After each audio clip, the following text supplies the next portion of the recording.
Red colour से passion निकल के आता है, इसी प्रकार से ग्रीन कलर।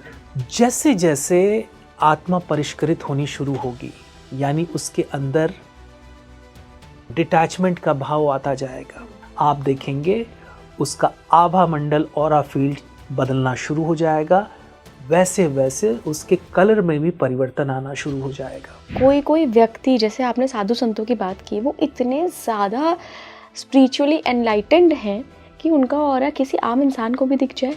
देखिए, गीता में एक शब्द का प्रयोग हुआ है, पथभ्रष्ट योगी। पथभ्रष्ट योगी, यस।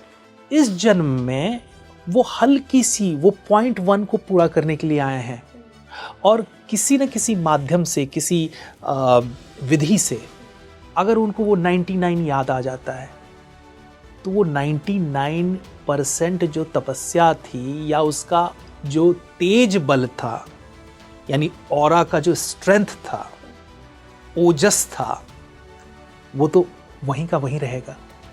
और हमारे और आपके जैसे साधारण मनुष्य को वो देखने में बड़ी आसानी होगी।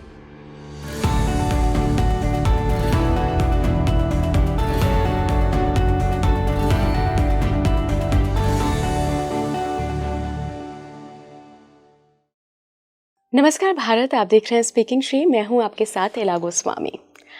हम सभी के आसपास एक आभा मंडल यानी कि ऑरा होता है, जिसको आजकल के हम प्रचलित टर्म में ऑरा बोलते हैं कि हमारा कितना बड़ा ऑरा है, कितना क्लीन, कितना ब्यूटीफुल ऑरा है। आज की पॉडकास्ट में हम सबसे पहले तो उन साइंस के बारे में बात करेंगे जो बताते हैं कि आपका ऑरा वीक हो चुका है, कहीं से डिस्टॉर्टेड हो चुका है, या कोई नेगेटिव एनर्जी आपके ऑरा में आ गई है। तो कौन कौन से ऐसे संकेत होते हैं जिनसे आप पहचान सकते हैं कि आपके ऑरा में कुछ तो दिक्कत आई है। साथ ही एक सबसे बड़ा प्रश्न जो अक्सर मेरे मन में भी आता था कि ये ऑरा हमारे शरीर का, हमारी बॉडी का होता है या हमारी सोल का होता है।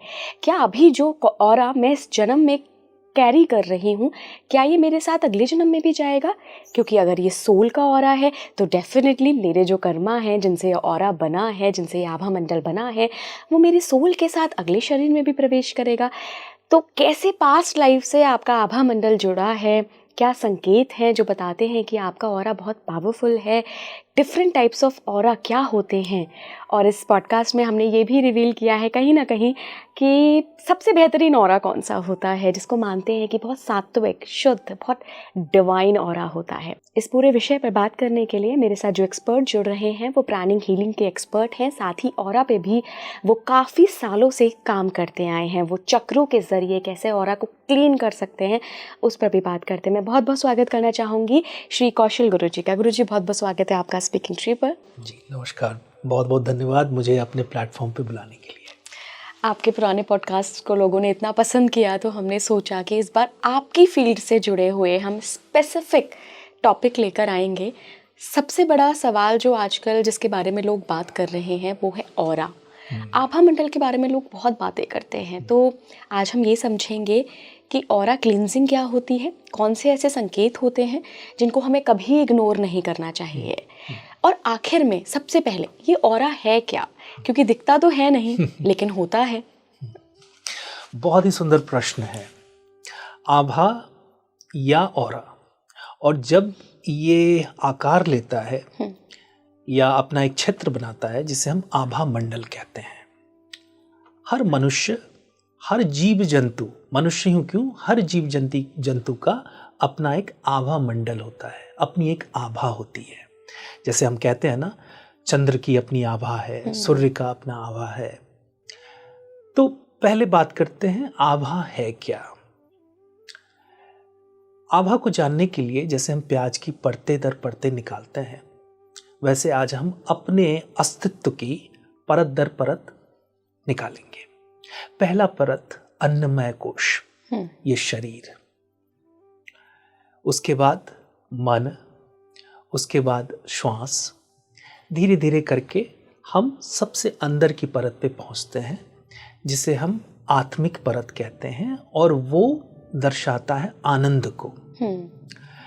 ये जो ऑरा है, और ये जो ऑरा का अपना एक फील्ड है, ऑरा फील्ड है, ये बनता है आत्मा के प्रकाश से। अब आत्मा के प्रकाश या लाइट का मतलब क्या हुआ, ये समझने के लिए हमें थोड़ा सा इस पे विवेचना करनी होगी जी। और विवेचना के क्रम में हमें ये जानना ज़रूरी है, हमारे ये जानना ज़रूरी है कि आत्मा परिष्कृत कैसे होती है। तो होता यूं है कि आत्मा ने जब शरीर का रूप धारण किया वो मन के संयोग से, ये मन ही है जिसने आत्मा को इच्छाओं के साथ जोड़ा। मन आत्मा का अपना कोई स्वरूप नहीं, उसमें न सुनने की शक्ति है, न देखने की शक्ति है, न समझने की शक्ति है। वो तो चिदानंद स्वरूप है, वो आनंद स्वरूप है। उसे जरूरत नहीं पड़ी है जन्म लेने के लिए, उसे जरूरत नहीं है किसी कर्मों को भोगने के लिए। वो सतचित स्वरूप है, आनंद स्वरूप है। पर जब उसका संयोग मन के साथ होता है और मन जब इच्छाएं उत्पन्न करती हैं तब आत्मा शरीर रूप को धारण करता है। एवं प्रकार अगर हम देखें तो एक आत्मा कई बार कई सारे शरीरों के साथ जन्म ले चुकी है। जरूरी नहीं कि वो मनुष्य रूप में ही आई हो, बिल्कुल वो विभिन्न रूपों में आ चुकी है और हर रूप में, हर काल में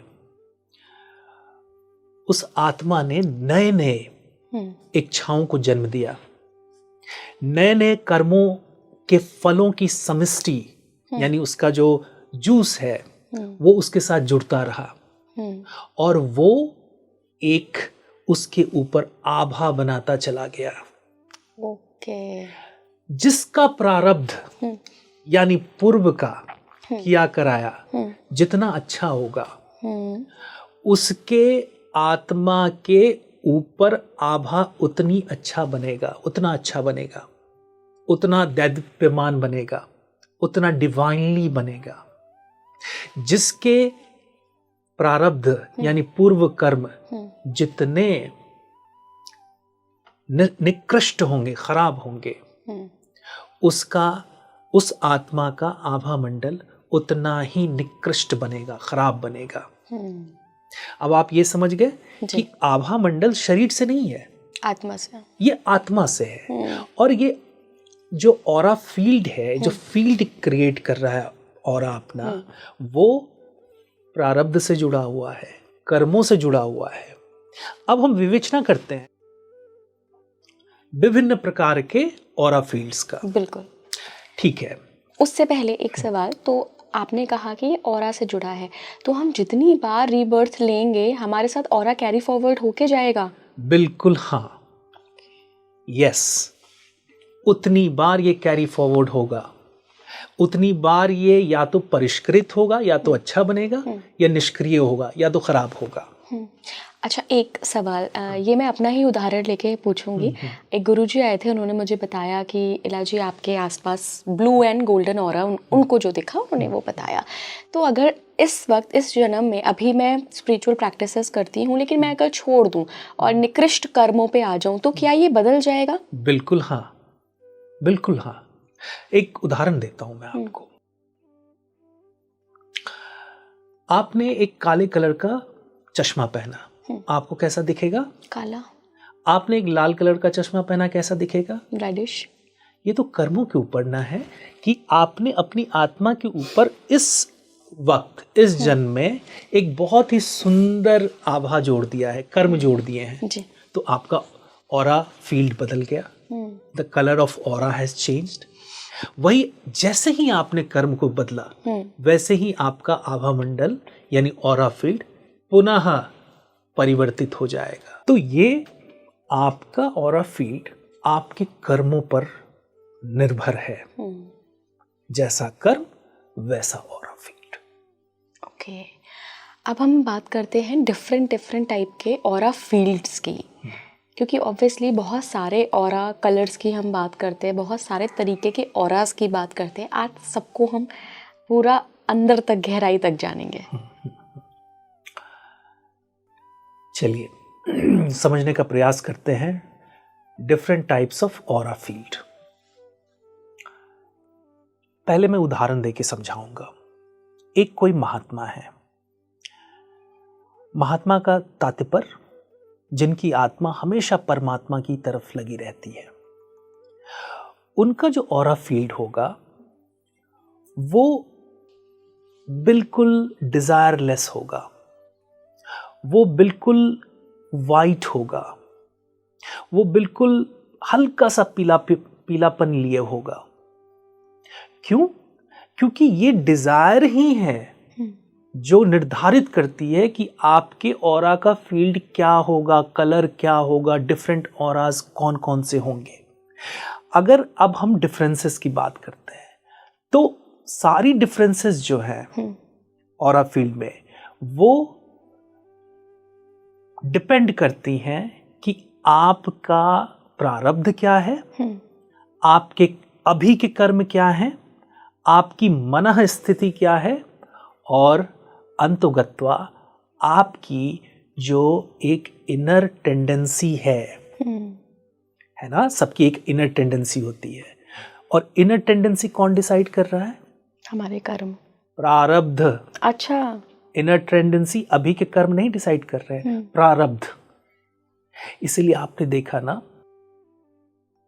मैं भी हमेशा इस बात को दोहराता हूं कि चाहे प्रारब्ध हमारे कैसे भी क्यों ना रहे हों, अगर हम सतत ध्यान और अभ्यास करते रहेंगे तो धीरे धीरे वो प्रारब्ध परिवर्तित होगा और उस परिवर्तित प्रारब्ध से हमारे जो कर्म हैं वो बदलने शुरू होंगे। यानी कि हमारी जो इनर टेंडेंसीज हैं वो बदलनी शुरू, जो अंतः मनोभाव हैं वो बदलना शुरू होगा। जैसे ही वो बदलना शुरू होगा वैसे ही आपके ऑरा ने जो एक फील्ड तैयार किया है, तो चूंकि ऑरा का फील्ड ऑरा पे निर्धारित है, तो आपका ऑरा किस पे निर्धारित है अभी हमने बात कर ली। अगर उन कारणों को हम बदलना शुरू कर देते हैं, धीरे धीरे परिवर्तित करना शुरू करते हैं, त्यों ही आपकी नेचुरली आपकी ऑरा बदलना शुरू हो जाएगा। जैसे ही ऑरा आपका बदलना शुरू होगा तो ऑरा के द्वारा क्रिएटेड फील्ड परिवर्तित होना शुरू हो जाएगा। ऐसा कहते हैं महात्मा बुद्ध का जो ऑरा का फील्ड था वो कई एक किलोमीटर तक था। लोग उनकी आभा को बहुत ही दूर से महसूस करना शुरू कर देते थे। तो पुनः हम अपने प्रश्न पे चलें। Different types of aura field, black, white, golden white, yellow एवं प्रकार के ऑरा फील्ड हैं और डिफरेंट टाइप्स ऑफ ऑरास हैं। प्रश्न अब ये उठता है कि हर कलर ऑफ ऑरा का क्या क्या मतलब है। मान के चलिए जो जितना डार्कर साइड का कलर है वो दर्शाता है उतना मटेरियलिस्टिक साइड्स को। जैसे कोई आत्मा है, कोई व्यक्ति है जिसका पूरा जीवन जो है वो गाड़ी, कपड़े, पैसे और इन सब चीजों में है, उसके ऑरा का कलर रेड होना शुरू हो जाएगा, क्योंकि रेड कलर जो है वो पैशन को दर्शाता है। रेड कलर से पैशन निकल के आता है। इसी प्रकार से ग्रीन कलर। जैसे जैसे आत्मा परिष्कृत होनी शुरू होगी, यानी उसके अंदर डिटैचमेंट का भाव आता जाएगा, जैसे जैसे वो अपने ऊपर की तरफ बढ़ती चली जाएगी, उसकी कॉन्शियसनेस ऊपर की तरफ बढ़ती चली जाएगी, आप देखेंगे उसका आभा मंडल ऑरा फील्ड बदलना शुरू हो जाएगा। वैसे वैसे उसके कलर में भी परिवर्तन आना शुरू हो जाएगा। ये एक विज्ञान है। वो डार्कर से लाइट होना शुरू होगा। मोटा मोटी ये समझे, वो जितना डार्क था उससे वो लाइट होना शुरू होगा और धीरे धीरे वो एक ब्राइट वाइट लाइट में चेंज होगा। महात्मा बुद्ध का ब्राइट वाइट लाइट था। बहुत सारे ऐसे संत हैं, महात्मा हैं जिनका ब्राइट वाइट लाइट है। गोल्डन ऑरा क्या होता है, कैसा होता है? मेरा अपना अनुभव, गोल्डन ओरा से दो बातें निकलकर सामने आती हैं। एक तो व्यक्ति का ज्ञान, व्यक्ति में अद्भुत ज्ञान शक्ति है और उस ज्ञान की चमक जो है वो उसके उस ऑरा के रूप में दिख रही है। जितना अधिक ज्ञान उतना अधिक गोल्डन लाइट। जितनी प्रचुरता, और सिर्फ ज्ञान मतलब कागजी ज्ञान नहीं, आत्मिक ज्ञान भी, जिसका जितना आत्मिक बल, आत्मिक ज्ञान, उसका उतना गोल्डन लाइट। दूसरी चीज जो मुझे समझ में आती है, जिनका भी मैंने गोल्डन लाइट देखा है, वो प्रतिभा संपन्नशील तो है ही, जिनमें कूट कूट कर प्रतिभाएं भरी हुई हैं, लेकिन वो मन से बहुत ही संपन्नशील हैं, एनरिच्ड हैं। उनको पैसे से वो संपत्तिशाली नहीं बन रहे हैं, लेकिन उनका जो आत्मिक खजाना है वो इतना मजबूत है, इतना परिपक्व है, जिससे उनका आभा मंडल वो गोल्डन लाइट बना रहा है। तो ये दो चीजें, एक ज्ञान, दूसरा संपत्तिशील। नीले रंग का ऑरा क्या दिखाता है? बिकॉज मैंने ऐसा सुना है, क्योंकि लोगों ने मेरे बारे में ही बोला है, तो मैंने कुछ कुछ पढ़ने की कोशिश करी। कहीं ना कहीं ये शिव से कनेक्टेड है क्या? देखिए, नीला रंग जो है वो दो चीजों का द्योतक है। एक तो लाइटनेस, हल्कापन, इसलिए आसमान जो है हमें नीला दिखता है, समुद्र हमें नीला दिखता है, और उससे ये बोध होता है, हल्केपन का बोध होता है। साथ ही साथ आपने देखा होगा या पढ़ा होगा कि भगवान श्री कृष्ण, उनका शरीर नीलापन लिए हुए था।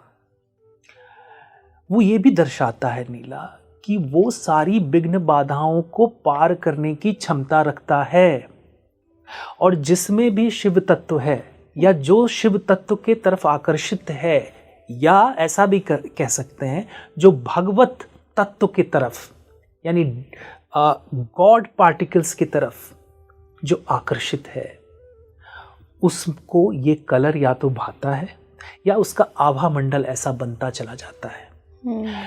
इतना ही नहीं, अगर हम ब्लू कलर की बात करें तो ब्लू कलर बहुत ही इंटेलिजेंट कलर है।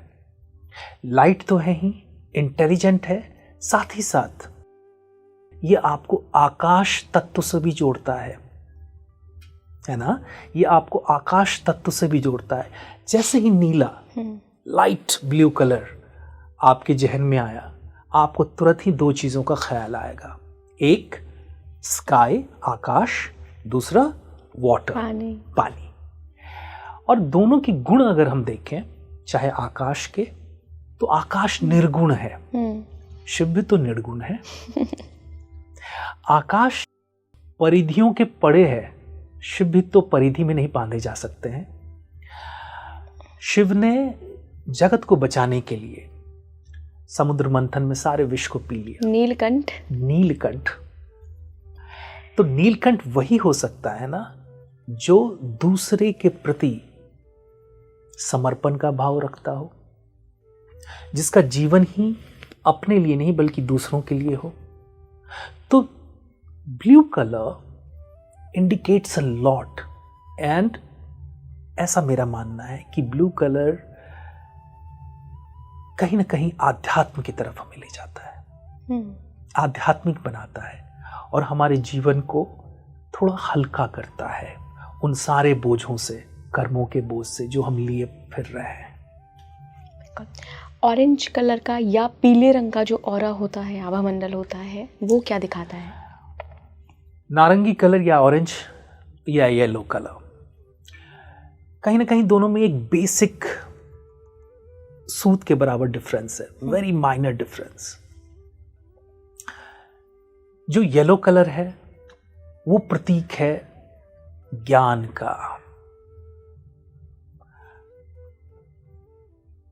प्रचुर ज्ञान का। जो ऑरेंज है उसके साथ ज्ञान तो है ही, साथ में थोड़ा सा वैराग्य भी जुड़ जाता है। और जब ज्ञान और वैराग्य दोनों को मिला दें आप, तो कभी आपने अगर देखा होगा किसी महात्मा, किसी संत या किसी ऐसे इंसान का ऑरा एक तरफ ऑरेंज दिख रहा है, एक तरफ येलोइश दिख रहा है, या एक सर्कल बन रहा है जिसके अंदर में ऑरेंज है, आउटर स्फेयर में येलो है, और वाइस एंड वर्सा। तो आप ये जरूर समझ कर चलें कि ये ज्ञान योगी के साथ साथ वैराग्य योगी भी है, या इसका ज्ञान जो उपजा है वो वैराग्य से आया है। और अगर नॉर्मल आम चाल की में इसे देखें तो येलोइश ऑरा ये भी बताता है कि कहीं ना कहीं इस इंसान की, इस मनुष्य की जो जिज्ञासा है जीवन जीने की, वो बहुत ही प्रचुर है, और ये सामान्य जीवन नहीं जिएगा। ये सामान्य स्तर पे इसके जीवन में बहुत ही प्रगति होगी, और प्रगति हर तरह से, मानसिक, आत्मिक, शारीरिक, सामाजिक, आध्यात्मिक, इन सारे लेवल्स पे इसकी प्रगति होगी। और उस प्रगति का जो आधार होगा वो ज्ञान होगा। जी गुरुजी, क्या ऑरा को बिना इक्विपमेंट के या इन नंगी आंखों से देखा जा सकता है, नेकेड आई से? क्यों नहीं देखा जा सकता है, जरूर देखा जा सकता है।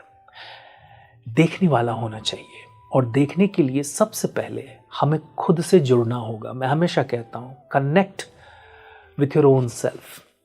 और वो कनेक्शन कैसे होगा? वो कनेक्शन होगा जब हम एक्सट्रोवर्ट से इंट्रोवर्ट बनना शुरू करेंगे। दोनों आंखें बाहर के अलावा अंदर की तरफ देखना शुरू होंगी। बाह्यमुखी से अंतर्मुखी यात्रा। यस, बाह्यमुखी से अंतर्मुखी बनना शुरू करना पड़ेगा। इसकी शुरुआत होगी ध्यान से, ठीक है? ध्यान धीरे धीरे, जब ध्यान परिष्कृत होगा तो हम ध्यान के दूसरे आयाम को भी जोड़ सकते हैं, चक्र ध्यान। जो ही हम चक्र पर ध्यान करना शुरू करेंगे, हमें हर चक्र के अपने अलग अलग रंग दिखाई देने शुरू होंगे, उनके अलग अलग बीज मंत्र, उनके अलग अलग शेप्स एंड साइजेस दिखने शुरू होंगे, उनकी शरीर में जहां जहां स्थिति है वो दिखनी शुरू होगी। और जैसे जैसे हम इसमें उन्नत होते चले जाएंगे, हम इसको डेवलप करते चले जाएंगे, हमें सबसे पहले अपना आभा मंडल दिखाई देना शुरू होगा। बाकी की छोड़ दे, हमें सबसे पहले अपना आभा मंडल दिखाई देना शुरू होगा कि हमारा आभा क्या है, what is my aura, how big the aura field of mine is, कितना बड़ा ऑरा फील्ड है मेरा। जब हम इसको पारंगत हो जाएंगे, जब हमारी मास्टरी हो जाएगी इस पे, फिर मेरा ऐसा मानना है कि हम जीव जंतुओं का ऑरा देखना शुरू करें, खास करके हम पेड़ पौधे फूल पत्तियों से शुरू करें। ठीक है, क्योंकि पेड़ पौधे फूल पत्तियों का जो ऑरा है, इसमें कोई मास्क नहीं है। मनुष्य या जानवर मास्क लगा सकते हैं, पेड़ पौधे फूल पत्तियां मास्क नहीं लगाते हैं। एक मनुष्य है जो अगर बीमार है तो उसका जो एक्चुअल आभा ऑरा फील्ड है वो बदल जाएगा, कुछ देर के लिए ही बदले मगर बदलेगा। या उसके मन में अगर कोई विचार चल रहे हों, उस मोमेंट में उसका आभा मंडल बदल जाएगा। ऐसे बहुत विरले ही पुरुष हैं जिनका आभा मंडल हमेशा एक समान बना रहता है, क्योंकि जैसा कि मैंने शुरू में ही बताया कि ऑरा फील्ड डिपेंड करता है आपके विचारों पर, आपकी इच्छाओं पर, आपके कर्म इस और पीछे के प्रारब्ध के। पेड़ पौधों के साथ ऐसा नहीं है, वो अमूमनतः हमेशा एक जैसे बने रहते हैं। उसके बाद आप ऑरा फील्ड जानना शुरू करें,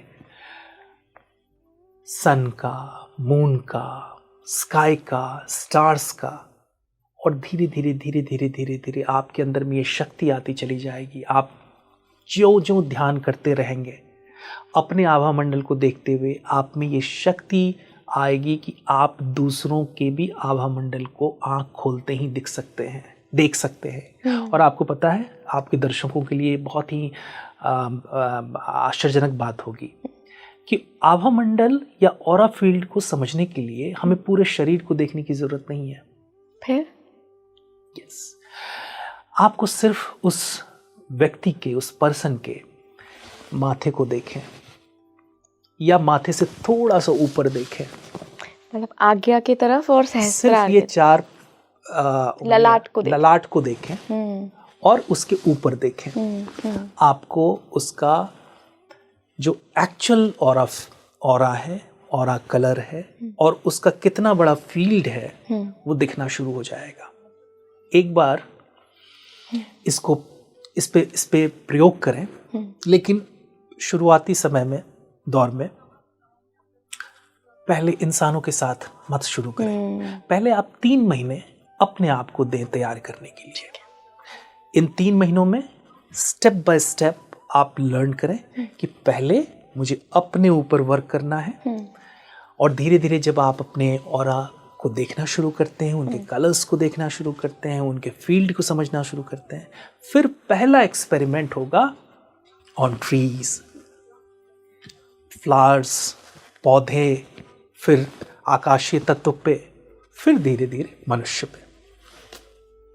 ओके गुरुजी, क्या ऐसा भी होता है कि आपने भले ही ये पावर गेन नहीं की है, ना तो मेडिटेशन से या बहुत स्पिरिचुअल प्रैक्टिसेस आपने नहीं की हों, लेकिन फिर भी कोई व्यक्ति, जैसे आपने साधु संतों की बात की, वो इतने ज़्यादा स्पिरिचुअली एनलाइटेंड हैं कि उनका ऑरा किसी आम इंसान को भी दिख जाए? बहुत ही अच्छा प्रश्न। क्या हमने अभी समझा नहीं प्रारब्ध के इफेक्ट्स को? देखिए, गीता में एक शब्द का प्रयोग हुआ है, पथभ्रष्ट योगी। पथभ्रष्ट योगी, यस, आप जानते ही हैं पथभ्रष्ट योगी। थोड़ी सी गलती से या थोड़े से कोई चूक गया मोक्ष या मुक्ति पाने से, उनको किसी न किसी बहाने से उन कर्मों को पूरा करने के लिए या उन इच्छाओं को पूरित करने के लिए दोबारा आना पड़ा। ठीक है, उनकी सारी तैयारी 99 तक हो चुकी थी, सिर्फ 1 के लिए या 0.9 के लिए वो रह गए, वो चूक गए और उन्हें आना पड़ा। तो इस जन्म में वो हल्की सी, वो 0.1 को पूरा करने के लिए आए हैं, और किसी न किसी माध्यम से, किसी विधि से अगर उनको वो 99 याद आ जाता है, तो वो 99% जो तपस्या थी या उसका जो तेज बल था, यानी ऑरा का जो स्ट्रेंथ था, ओजस था, वो तो वहीं का वहीं रहेगा। और हमारे और आपके जैसे साधारण मनुष्य को वो देखने में बड़ी आसानी होगी, क्योंकि आप सोचो तो सही, जिसने सिर्फ इतने से के लिए वो चूक गया, 1%, 2% के लिए वो चूक गया, बाद बाकी उनकी तपस्या तो पूरी थी, उनका ओजस तो पूरा था। कोई एक विधि, कोई एक घटना घटी जिससे उनको वो याद आ गया, वो संस्मरण आ गया, वो प्रारब्ध का, और फिर उनको ये बोध हो गया कि अच्छा, इस जन्म में तो मैं आया हूँ बस वो 1% कंप्लीट करने के लिए। जैसे ही उन्होंने वो 1% या 2% कंप्लीट किया, अब उनका पूरा आभा मंडल किसी किताब के भरोसे नहीं रहेगा, किसी गुरु के भरोसे नहीं रहेगा, क्योंकि वो अभ्यास करते आ रहे हैं, उन्होंने बहुत अभ्यास किया, तब वो 99 पे पहुंचे थे।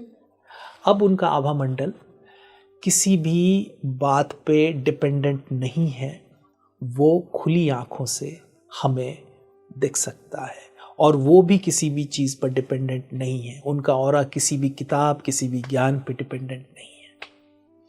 ये सवाल मैंने आपसे इसलिए पूछा क्योंकि देखिए, मेरी तो कोई ऑरा देखने में प्रैक्टिस नहीं है, बट मेरे पास एक स्वामी जी आए थे और मैं देख सक रही थी उनका ऑरा। मुझे बहुत आश्चर्य हुआ, मैंने उनको बताया भी, उन्होंने मुस्कुरा के बस धीरे से ऐसे इशारा कर दिया।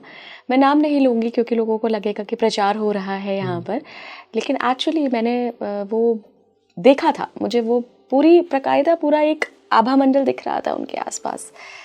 और बहुत खूबसूरत था। जरा मेरा भी देखने का प्रयास कीजिए।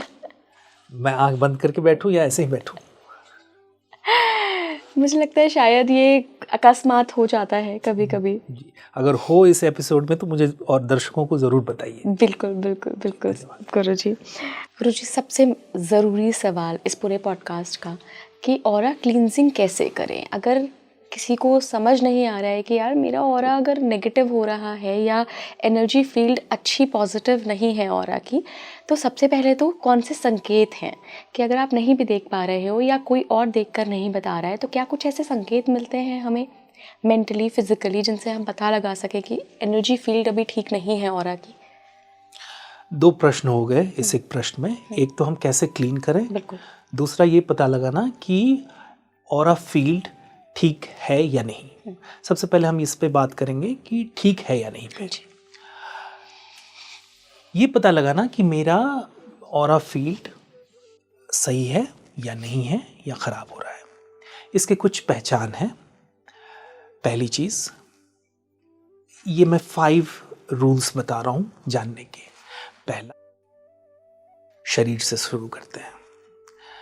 शरीर अपना तेज खोना, अपने चेहरे से तेज खोना, यानी आप कुछ नहीं भी करते हैं चेहरे पे, फिर भी आपका एक तेज बना रहता है। अगर उसमें कमी आने लगे तो समझें कि मेरा ऑरा फील्ड खराब हो रहा है। दूसरी बात, जब शरीर से एक गंध आती है, एक नेचुरल ऑर्डर आती है शरीर की, अगर उसमें परिवर्तन होने लगे, वो थोड़ा ख़राब होने लगे, तो इसका मतलब है कि एनर्जी फील्ड आपकी ख़राब हो रही है। साथ ही साथ आपको अपने गट हेल्थ का भी ध्यान रखना शुरू करना चाहिए। पानी भी पीना चाहिए, क्योंकि जैसा कि मैंने बताया कि ऑरा जो है सिर्फ एक चीज़ पे डिपेंडेंट नहीं है, कई सारे लेयर्स पे, पंचकोश पे डिपेंडेंट है। तो आपको अपने शरीर का ध्यान तो रखना ही रखना है। तीसरी बात, जब आपको बैठे बैठे काफ़ी नींद आने लगे, जो नींद का समय भी ना हो, काफ़ी नींद आने लगे, बुरे विचार आने लगे, टॉक्सिक थॉट्स आपको तंग करने लगे, आप समझिए कि आपका आभा मंडल ऑरा खराब हो रहा है और उसे सही करने की ज़रूरत है, या इन सब कारणों से मेरा ऑरा खराब हो रहा है और ऑरा का फील्ड सिकुड़ता जा रहा है, छोटा होता जा रहा है।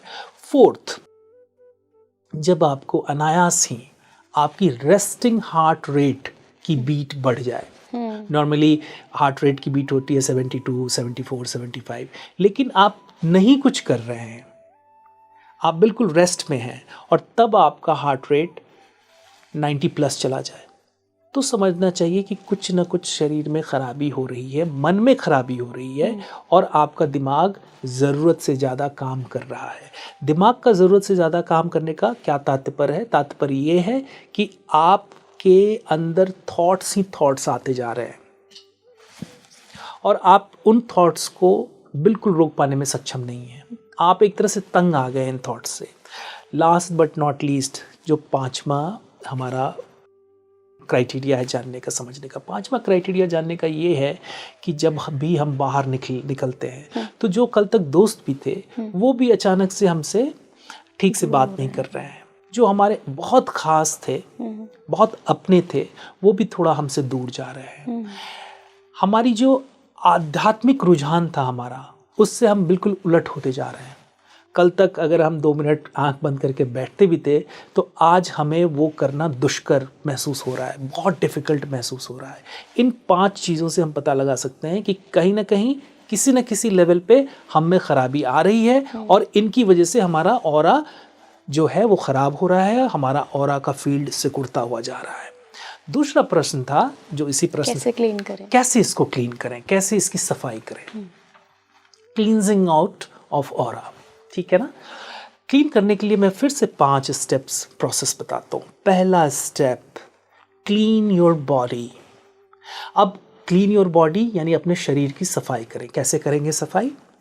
सबसे पहले अपनी गट क्लीन करवाएं, क्योंकि गट जो है यानी कि आपका पेट जो है वो आपका दूसरा माइंड है। मैं जल्दी से दर्शकों को बताना चाहूँगा कि आपके गट में एक कॉलोनी है जिसका नाम है माइक्रोबायोम्स। ये बैक्टीरियाज की, वायरसेस की एक कॉलोनी है जो सदियों से वो चली आ रही है। जो आपके पूर्वजों में थी वही आप में भी है, थोड़ा बहुत चेंज होता है। इनका अपना एक समूह है। ये एक तरह से दूसरे दिमाग के तौर पे काम करते हैं। आपके शरीर में कुछ भी चेंज होगा, सबसे पहले आपका गट उससे प्रभावित होगा, और गट के प्रभावित होने से आपको पता है कि आपकी जीवन की शक्ति कम होती चली जाती है। और जीवन शक्ति जो है वो बहुत ही आवश्यक है आपके आभा मंडल को बनाए रखने के लिए, आपके ऑरा फील्ड को क्रिएट करने के लिए। सेकंड, हम जल्दी से आ जाते हैं।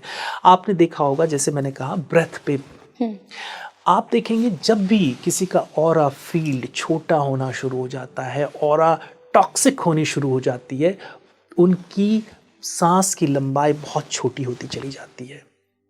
अगर हम, बहुत ही सिंपल है, अगर हम यहाँ पे हाथ लगाएं और सांस छोड़ें यहाँ पे और धीरे धीरे इसको बढ़ाते चले जाए, हमें पता चल जाएगा कितने अंगुल की हमारी सांस है। जितना छोटे अंगुल की सांस होगी उतनी ज़्यादा समस्या है। इसका मतलब है आपका लंग्स ठीक से काम नहीं कर रहा है, आप ठीक से ऑक्सीजन को अंदर नहीं ले रहे हैं, कार्बन डाइऑक्साइड को बाहर नहीं फेंक रहे हैं, आपके शरीर से विजातीय तत्व, टॉक्सिक एलिमेंट्स बाहर नहीं निकल रहे हैं। यही टॉक्सिक एलिमेंट आपके माइंड को भी टॉक्सिक बना रही है, जिससे आपका ऑरा खराब होता चला जा रहा है। ठीक है, तो अपने ब्रेथ पे वर्क करना शुरू करें, श्वास पे। तीसरी बात, बहुत ही महत्वपूर्ण बात, विचार। देखिए, कहते हैं ना, जैसा खाओगे अन्न वैसा बनेगा मन। बहुत पुरानी कहावत है। इसी तरह से जैसे रखोगे विचार वैसे बनेंगे आचार, मतलब आपका आभा और ऑरा। तो विचारों पे काम करना बहुत ही ज़रूरी है। सबसे पहली बात मैं अपने दर्शकों को यहाँ पे बताना चाहूँगा आपके माध्यम से कि इलाजी, मैंने खुद महसूस किया है कि अगर दिन में मैं 5 से 7 बार नो माइंड जोन में ना जाऊं तो मुझे कुछ काटने को, तो मुझे अधूरापन सा लगता है, या मुझे लगता है कि मेरा ऑरा का लेवल कम होता चला जा रहा है। और ये सिर्फ मेरी ही बात नहीं है, अगर आप भी अभ्यास करें तो आप भी देखेंगे कि दिन प्रतिदिन नो माइंड जोन का में जाने से या अभ्यास करने से, प्रैक्टिस करने से आपके ऑरा का जो डायमेंशन है वो बढ़ता चला जा रहा है। अब ये नो माइंड जोन है क्या? नो माइंड जोन मतलब है कि जैसे आप अपनी आँख को थोड़ी देर के लिए रेस्ट देते हैं, अपने वोकल कॉर्ड को थोड़ी देर के लिए रेस्ट देते हैं, अपने पेट को थोड़ी देर के लिए रेस्ट देते हैं, इसी प्रकार से आप अपने माइंड को थोड़ी देर के लिए रेस्ट दें। यानी नो थॉट्स, माइंड का कोई काम ही नहीं, इमोशन का कोई काम ही नहीं। इसको करना बहुत ही आसान है, कोई भी कर सकते हैं या सीख सकते हैं कि हर 1 घंटे पे 1 मिनट निकालें। हर 1 घंटे पे, ये मैं एक टेक्निक बता रहा हूँ जो मैं खुद करवाता हूँ और करता हूँ। हर 1 घंटे पे 1 मिनट, 60 सेकेंड्स आर एनफ निकालें, और इस 60 सेकेंड में वो अपने पूरे ध्यान को अपने श्वास पे ले आए, अपने ब्रेथ पे ले आए। ये 1 मिनट अगर हम पूरे दिन में, अगर 12 घंटे या 10 घंटे में 1-1 मिनट निकालते चले जाए तो 10 मिनट हम नो माइंड जोन में जाएंगे।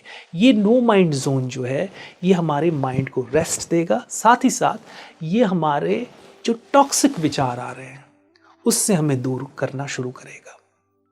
क्योंकि विचारों को हम जोर जबरदस्ती से बदल नहीं सकते। विचारों को बदलने का तरीका है नो माइंड जोन में जाना।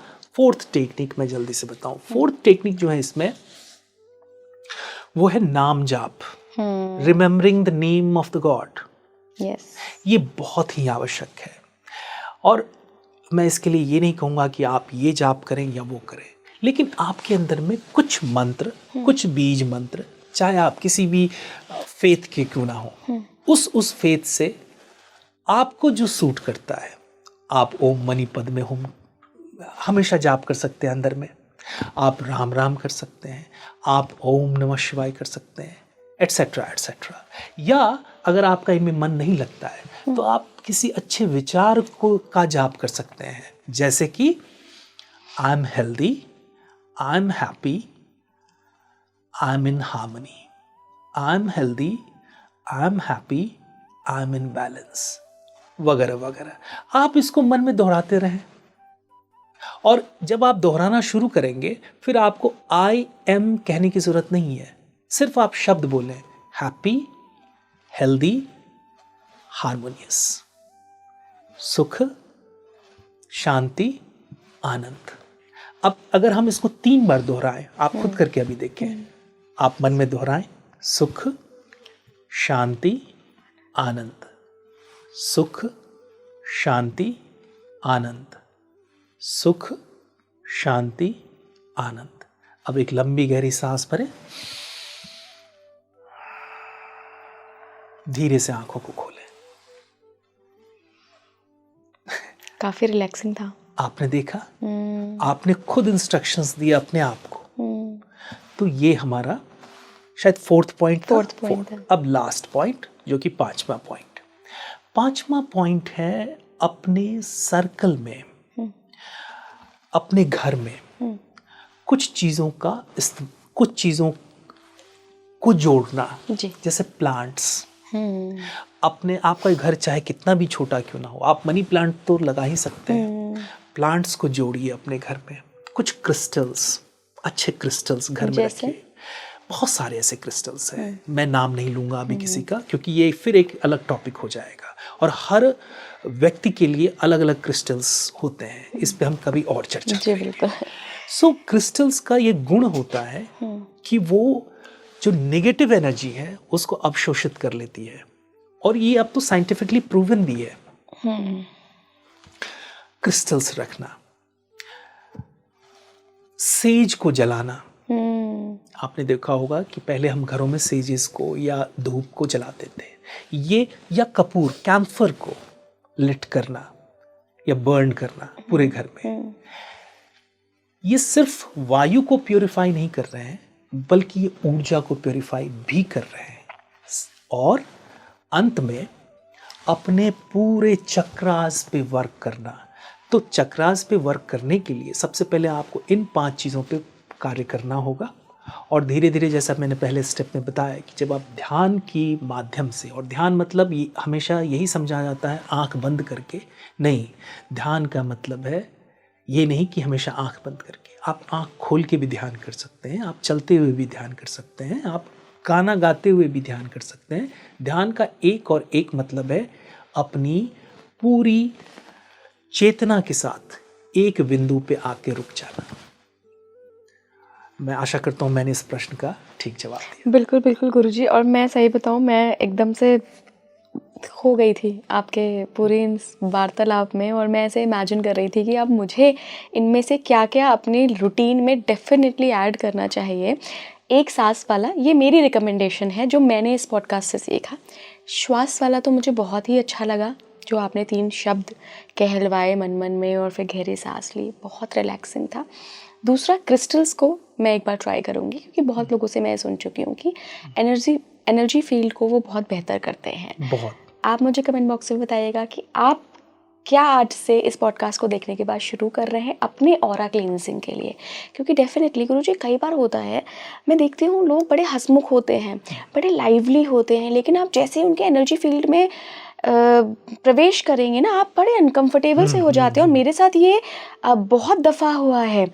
पहले होता था तो मैं समझ नहीं पाती थी, लेकिन अब थोड़ा सा एक्सपीरियंस हो गया है, बहुत सारे ज्ञानियों, आप जैसे ज्ञानियों के साथ मिलती हूँ तो मुझे चीज़ें पता लगती हैं। तो मुझे अब लगता है सच में ये आभा मंडल, इसका जितना भी आपका एनर्जी फील्ड अगर नेगेटिव है तो नेगेटिवली वो लोगों को अफेक्ट करेगा, और पॉजिटिव है तो पॉजिटिवली करेगा। अगर मैं आज की ही बात बताऊँ, थोड़ा सा हेक्टिक था मेरा आज का दिन, छोटा बच्चा है तो अलग सा लग रहा था, अपनी बॉडी में बहुत कंफर्टेबल नहीं लग रहा था। बट जिस वक्त मैं स्टूडियो में एंटर करी और शायद से वो आपके एनर्जी फील्ड में आई, तो वो एक बदलाव आया। तो हमें लगता है कि हर किसी को कोशिश करनी चाहिए कि उनका एनर्जी फील्ड इतना वाइब्रेंट, इतना पॉजिटिव, इतना एनर्जेटिक हो कि आपके साथ बैठें तो मज़ा आ जाए और खुद भी ऊर्जावान हो जाए सामने वाला। आपने बहुत ही अच्छे से इसको समराइज़ किया, और आपका आभा मंडल जो है, जैसा मैं हमेशा कहता हूँ और इस बार भी, वो बहुत ही पॉजिटिव है, और ऐसा मेरी आशा है ऐसा ही बना रहे हमेशा। बहुत बहुत धन्यवाद गुरुजी, बहुत अच्छी आज आपने प्रैक्टिकल जानकारी शेयर करी, क्योंकि हम देखते हैं ना, आप बहुत सारी ऐसे चमत्कारिक बातें करेंगे, लोग बहुत खुश तो हो जाएंगे, लेकिन लोगों को आजकल सोल्यूशन चाहिए होता है कि ठीक है मैंने पता कर लिया मेरा गोल्डन ऑरा है या गुलाबी है, पीला है, नीला है, लेकिन अगर वैसा नहीं है, ब्लैक है, व्हाट इफ ग्रे है, व्हाट इफ बहुत एनर्जी फील्ड छोटी है, तो मैं करूं क्या? आपने 5 प्रैक्टिसेस बताई जो मुझे तो बहुत प्रैक्टिकल लगी हैं। और अपने दर्शकों को एक बात और बता दीजिए जी। कभी हमें कोई कहता है कि आपका ये ऑरा फील्ड है या ये ऑरा कलर है जी। तो अपने दर्शकों को आप एक ज़रूर बात बता दें कि ऐसा नहीं है कि ये हमेशा ये कलर रहेगा, ये हमेशा बदलता है आपके विचारों और कर्तव्यों से। बिल्कुल बिल्कुल, बहुत बहुत धन्यवाद गुरुजी जानकारी साझा करने के लिए। आपको कैसा लगा ये पॉडकास्ट मुझे कमेंट बॉक्स में ज़रूर बताइएगा। और देखिए, आभा मंडल और जैसा कि गुरुजी ने कहा कि आपका प्रारब्ध से भी जुड़ा होता है और आपके वर्तमान कर्मों से भी जुड़ा होता है। प्रारब्ध बहुत लोगों के हाथ में नहीं होता है, मुझे लगता है किसी के भी हाथ में नहीं होता है, लेकिन प्रेजेंट कर्म आपके हाथ में है। तो अगर आप चाहते हैं कि आपका आभा मंडल, आपका ऑरा भी बहुत अच्छा एनर्जी वाला बने, बहुत अच्छा कलरफुल बने, तो आप आज से ही बदलाव शुरू करिए। 5 बहुत इजी उपाय गुरुजी ने बताए हैं, अपनी लाइफ में जोड़कर देखिए और फिर बदलाव का अनुभव खुद ही करिए। जुड़े रहिए स्पीकिंग श्री के साथ। नमस्कार।